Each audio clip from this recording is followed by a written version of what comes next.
بسم الله والحمد لله والصلاة والسلام على سيد الأنبياء والمرسلين وبعد. Surah Al-Fatiha is a surah that we recite perhaps more than any other surah in the Quran, particularly because it's a surah that begins our salah. And it is a surah that we have to recite in practically every rak'ah. So it's something important. That said, one of the Mufassirun, he raises a very important question. If you think about Surah Al-Fatiha, at the center of Surah Al-Fatiha is the dua, Ihdina as-sirata al-mustaqim. Ya Allah, guide us to the straight path.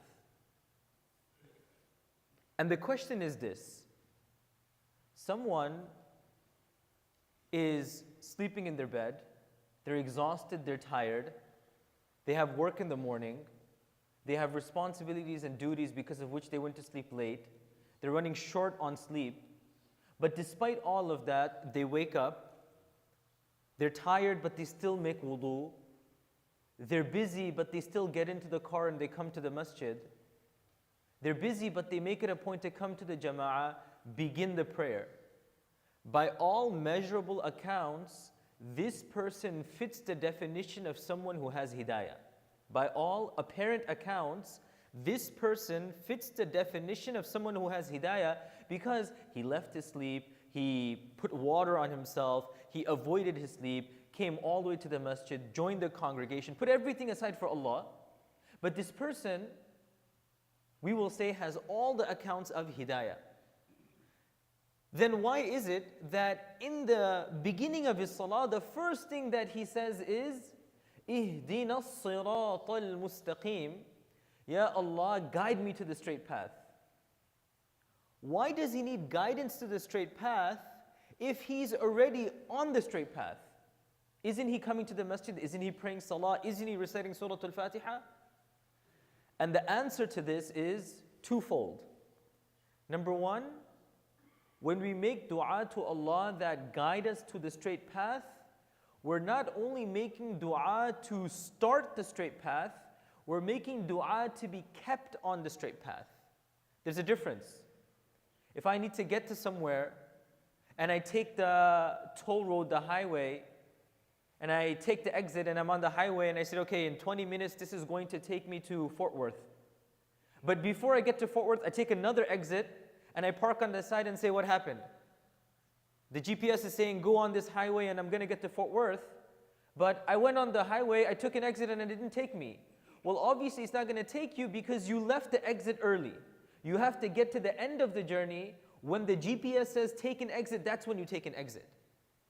In our concept of hidayah, sometimes we feel, I've come to the masjid, my name is Muhammad, my name is Aisha, I speak a language that Muslims speak, so by definition, I am a Muslim and I'm going to stay in Islam and nobody can take me away. That's not true. Ihdina as-sirata al-mustaqim teaches us that I always make dua of hidayah to Allah subhanahu wa ta'ala, that Ya Allah, I may have all the signs of someone with hidayah, but only you know when this hidayah can be taken away from me, so please never take it away from me. And the second wisdom of saying, Ihdina as-sirata al-mustaqim, guide us to the straight path, is because if you look in the life of Rasulullah sallallahu alaihi wasallam, he himself made dua of hidayah. And the wisdom is, this is a never-ending journey. No matter how much piety I think I have in my life, I'm always in need of more and I should always build. If I tell myself, mashallah, I'm praying Salatul Isha in Jama'ah, so I'm doing good. No, my next step should be, how can I also bring Salatul Dhuhr in Jama'ah? If I am fasting Mondays every week, I should say, how can I fast Mondays and Thursdays? If I'm fasting Ayyamul Bid, I should say, how can I do it more? We should always be trying to increase, never stagnant. If you have water and you leave it outside, think about one day when it rains and you'll see a puddle of water. In the beginning it looks fresh, but after a few days you'll see that water begins to rot. Our a'mal needs refreshing, needs improvement, needs recycling and cleaning, and we should always have this journey and yearning of how we can increase our hidayah. So we ask Allah subhanahu wa ta'ala to grant us hidayah in both sense, that we have steadfastness and we're always increasing and never remain in one place. Ameen ya Rabbil Alameen. Jazakumullahu khairan. Wassalamu alaikum wa rahmatullahi wa barakatuh.